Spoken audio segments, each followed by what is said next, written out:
Live cities की night bulletin दिन भर बिहार में आपका स्वागत है। मैं गरिमा भारती। सबसे पहले आज की सुर्खियों पर एक नजर। कोरोना के बीच बिगड़ा मौसम का मिजाज। भीषण गर्मी से राहत तो मिली, लेकिन कई शहरों में लगा जल जमाव। पटना से सटे फतुहा में अंग्रेजों का बनाया 136 साल पुराना पुल ध्वस्त हो गया। कोरोना ने आज फिर महत्वपूर्ण हस्ती की जान ले ली। बिहार के पूर्व राज्यपाल जगन्नाथ पहाड़िया का कोरोना से निधन हो गया। मुख्यमंत्री नीतीश कुमार ने की एक दिन के राजकीय शोक की घोषणा। बांका के शंभूगंज के बरामदे पर इलाज देख बिफरे मंत्री। सोशल मीडिया पर लाइव हुए तेजस्वी यादव और नीतीश कुमार पर जमकर बरसे। जीतन राम मांझी ने नेता प्रतिपक्ष पर किया बड़ा हमला।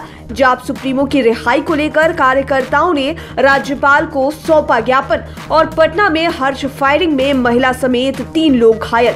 अब खबरें विस्तार से। बिहार में कोरोना के बीच मौसम का मिजाज बदल गया है। देर रात से जो बारिश शुरू हुई वह रह रहकर अब तक हो रही है। यूपी से सटे बिहार के जिले में तो कल रात से बारिश शुरू हो गई है। पटना समेत मुजफ्फरपुर, दरभंगा, अररिया, बक्सर, आरा, मुंगेर, कई अन्य जिलों में आज सुबह से ही कभी तेज तो कभी कम और कभी झमाझम बारिश हो रही है। यूं कहें कि बिहार के मैक्सिमम जिलों में बारिश हो रही है। इससे कई दिनों से बिहार में पड़ रही भीषण गर्मी से राहत मिली है। मौसम विभाग ने बिहार के 19 जिलों के लिए अलर्ट जारी किया है। मौसम विभाग ने पटना समेत अररिया, बेगूसराय, मुंगेर, दरभंगा, बेतिया, सीतामढ़ी, शिवहर, नालंदा, शेखपुरा, गया, नवादा, समस्तीपुर, लखीसराय समेत 19 जिलों के लोगों को अलर्ट रहने को कहा है। विभाग की ओर से बारिश के साथ साथ वज्रपात की भी चेतावनी दी गई है। आपदा प्रबंधन विभाग ने भी कहा है कि वज्रपात की चेतावनी को देखते हुए लोग घरों से बाहर ना निकले। शुक्रवार को भी बादल छाए रहेंगे। सूबे में हो रही झमाझम बारिश से भले ही लोगों को गर्मी से राहत मिली है, लेकिन कई शहरों में जल जमाव की स्थिति हो गई है।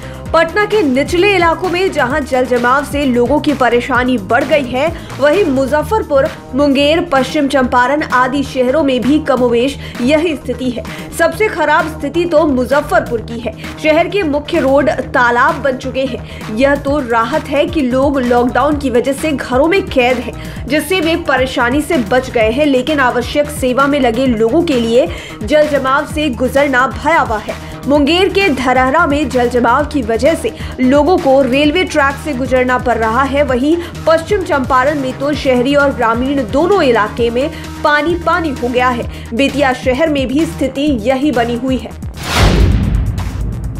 पहली बारिश से ही अंग्रेजों के समय का 136 साल पुराना पुल ध्वस्त हो गया है। यह हादसा पटना से सटे फतुहा में हुआ है। पुनपुन नदी पर बना यह लोहे का पुल ध्वस्त होते ही उस पर चढ़ा एक लोडेड ट्रक पलट गया। हालांकि इस घटना से कोई हताहत नहीं हुआ है, लेकिन अगल बगल के इलाकों का आवागमन बाधित हो गया है। फतुहा बाजार से नगर परिषद के वार्ड नंबर 4 में आने जाने का रास्ता पूरी तरह से अवरुद्ध हो गया है। अब उन लोगों को 4 किलोमीटर घूमकर रास्ता तय करना पड़ेगा। कोरोना से मौत का सिलसिला जारी है। आज बिहार के पूर्व राज्यपाल जगन्नाथ पहाड़िया का कोरोना से निधन हो गया। उनके निधन पर मुख्यमंत्री नीतीश कुमार ने बिहार में एक दिन का राजकीय शोक घोषित किया है। जगन्नाथ पहाड़िया ने अपने गृह प्रदेश राजस्थान में अंतिम सांस ली। वे 3 मार्च 1989 से 2 फरवरी 1990 तक बिहार के राज्यपाल रहे थे। राज्यपाल फागू चौहान समेत मुख्यमंत्री नीतीश कुमार, आरजेडी प्रमुख लालू यादव, नेता प्रतिपक्ष तेजस्वी यादव और अन्य कई मंत्रियों और नेताओं ने शोक प्रकट किया। मुख्यमंत्री नीतीश कुमार ने कहा कि जगन्नाथ पहाड़िया एक प्रख्यात राजनेता थे। वे बेहद मृदुभाषी, मिलनसार एवं लोगों के बीच काफी लोकप्रिय भी थे। सरकार भले ही लाख दावे करे कि सभी सरकारी अस्पतालों में मरीजों का इलाज ठीक से हो रहा है, लेकिन खामियां सामने आती ही रहती हैं। ऐसा ही कुछ आज बांका जिले के शंभूगंज अस्पताल में देखने को मिला। कोरोना संक्रमण के खतरे के बीच मरीजों का इलाज अस्पताल के बरामदे पर हो रहा था। तभी औचक निरीक्षण में वहां पंचायती राज मंत्री सम्राट चौधरी पहुंच गए। यह देखकर वे काफी नाराज हुए और चेतावनी भी दी। उन्होंने दो टूक कहा कि मरीजों के इलाज में कोताही बर्दाश्त नहीं की जाएगी। बाद में उन्होंने प्रभारी चिकित्सा पदाधिकारी डॉक्टर अजय शर्मा, स्वास्थ्य प्रबंधक संजय कुमार सिंह समेत अन्य पदाधिकारियों के संग कोरोना की स्थिति की समीक्षा बैठक की। उन्होंने यह भी कहा कि बांका जिले में ऑक्सीजन की कोई किल्लत नहीं है, इसलिए शंभूगंज में भी ऑक्सीजन की कमी नहीं रहनी चाहिए। नेता प्रतिपक्ष तेजस्वी यादव आज सोशल मीडिया पर लाइव हुए। सवाल करते हुए वे नीतीश सरकार पर जमकर बरसे। उन्होंने कहा कि टीटीएम यानी कि ताबड़तोड़ तेल मालिश करने वाले लोग मुख्यमंत्री को खुश करने में लगे हैं और उनका दिया हुआ स्क्रिप्ट पढ़ रहे हैं। उन्होंने कहा कि हमें गालियां देने से जनता का भला नहीं होगा। बयानवीर सब घर में बैठकर गालियां दे रहे हैं, हमें ट्विटर बबुआ कहते हैं, लेकिन सत्ता पार्टी के लोग कहां से बयान दे रहे हैं, किस अस्पताल में जा रहे हैं, किसको मदद पहुंचा रहे हैं। उन्होंने कहा कि 15 साल से ज्यादा नीतीश कुमार आपको सत्ता में आए हो गए और वेंटिलेटर चलाने वाला ही नहीं मिल रहा है। आपको बता दें कि जेडीयू वाले तेजस्वी यादव को इन दिनों ट्विटर बबुआ कहकर संबोधित कर रहे हैं। बिहार के पूर्व मुख्यमंत्री और हम पार्टी के मुखिया जीतन राम मांझी ने कोविड केयर सेंटर को लेकर नेता प्रतिपक्ष तेजस्वी यादव पर हमला किया है। उन्होंने कहा कि तेजस्वी यादव द्वारा अपने सरकारी आवास पर बनाए गए निःशुल्क कोविड अस्पताल सिर्फ दिखावा है। जब पूरा पटना डूबा था या मुजफ्फरपुर में चमकी बुखार का प्रकोप था, तब तो वे बिहार से गायब हो गए थे। किसी भी संकट के समय नजर नहीं आते हैं। आज जब जान गए कि लॉकडाउन से कोरोना संक्रमण की दर में काफी गिरावट आई है, तो कोविड सेंटर बनाकर दिखाने लगे। इनको करना ही था तो समय करते जब कोरोना संक्रमण पीक पर था। जब हॉस्पिटल बनाने का क्या मतलब है। जाप सुप्रीमो पप्पू यादव की रिहाई की मांग का मामला बिहार के राज्यपाल फागू चौहान के पास पहुंचा।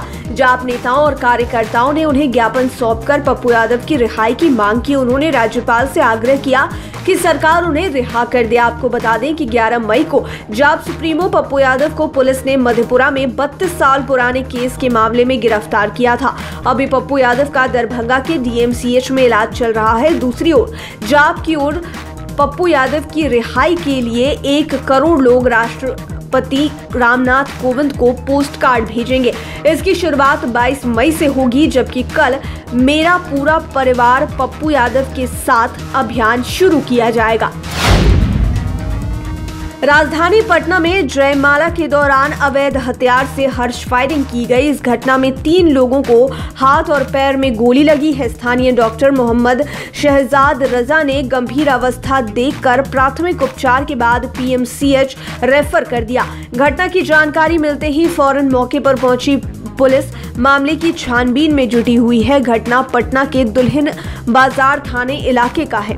बताया जाता है कि लाला भदसरा गांव में रेखा यादव के घर पर सिगोड़ी थाना के गोवारी गांव से बारात आई हुई थी। जयमाला और द्वार पूजा की रस्म चल रही थी, तभी अंधाधुंध हर्ष फायरिंग की जाने लगी और इसी दौरान 3 लोगों के हाथ पैर में गोली लगी। घायलों का इलाज किया जा रहा है। लाइव सिटीज की नाइट बुलेटिन में फिलहाल इतना ही। खबरों की दुनिया में बने रहने के लिए हमारे चैनल को सब्सक्राइब करें। ये वीडियो फेसबुक पर देख रहे हैं तो पेज को लाइक करें। साथ ही साथ आप हमें ट्विटर पर भी फॉलो कर सकते हैं। धन्यवाद।